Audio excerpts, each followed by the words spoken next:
Why does Satan still exist?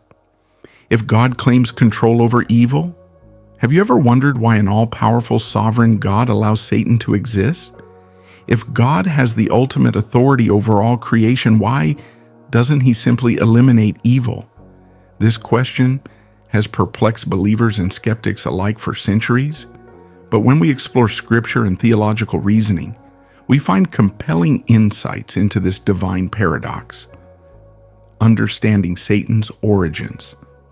To comprehend why Satan exists, we must first understand his origins. According to biblical accounts, Satan was once a magnificent angel named Lucifer, created by God as a being of great beauty and wisdom. Ezekiel 28:12-17. However, consumed by pride and ambition, Lucifer sought to exalt himself above God, leading to his rebellion and ultimate expulsion from heaven. Isaiah 14:12-15, Revelation 12:7-9. This act of defiance marked the beginning of his role as the adversary of God and humanity, God's sovereignty and human free will. One crucial aspect of God's rule is that his sovereignty does not negate human free will. From the very beginning, God granted humanity the ability to choose between good and evil. This divine gift allows for genuine love, obedience, and moral responsibility. Without the presence of choice, true devotion and righteousness would be meaningless. Proverbs 16:9, Romans 80:28. Satan, therefore, serves as a tempter, presenting an alternative that tests the faith and integrity of believers. Satan's role, a catalyst for spiritual growth. Rather than being an unchecked force of destruction, Satan functions as a tool within God's greater plan. The Bible illustrates this in the story of Job, where God permits Satan to test Job's faith, Job 1:6-12.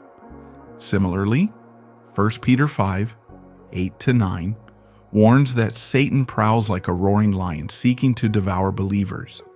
Yet through resisting him, our faith is strengthened. Trials and temptations refine our character, compelling us to trust in God more deeply. The ultimate defeat of evil. Although Satan still operates in the world, his existence is temporary. The Bible reassures us that his end is certain.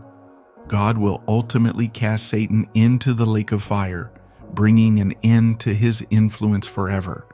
Revelation 20:10. Until that time, believers are called to remain vigilant, standing firm in faith and resisting the schemes of the enemy, embracing the mystery of God's plan. The coexistence of God's control and Satan's existence is a paradox that stretches our human understanding. However, by embracing this mystery, we can trust in God's sovereignty, recognizing that even when evil seems to prevail, God remains in control and is working all things for good. Romans 8:28. Understand Satan's purpose, viewing Satan not as an equal to God, but as a permitted force that tests and strengthens our faith. Resist evil, staying vigilant, rooted in Scripture, and relying on God's protection to stand against Satan's schemes. Ephesians 6:10-18. In conclusion, the grand narrative of salvation, Satan's existence serves a temporary purpose within God's eternal plan. Though he remains active, his defeat is assured. Until then, our role is to trust in God, grow through trials, and stand firm in faith. The paradox of evil ultimately points us toward a deeper understanding of God's justice, mercy, and ultimate victory over darkness.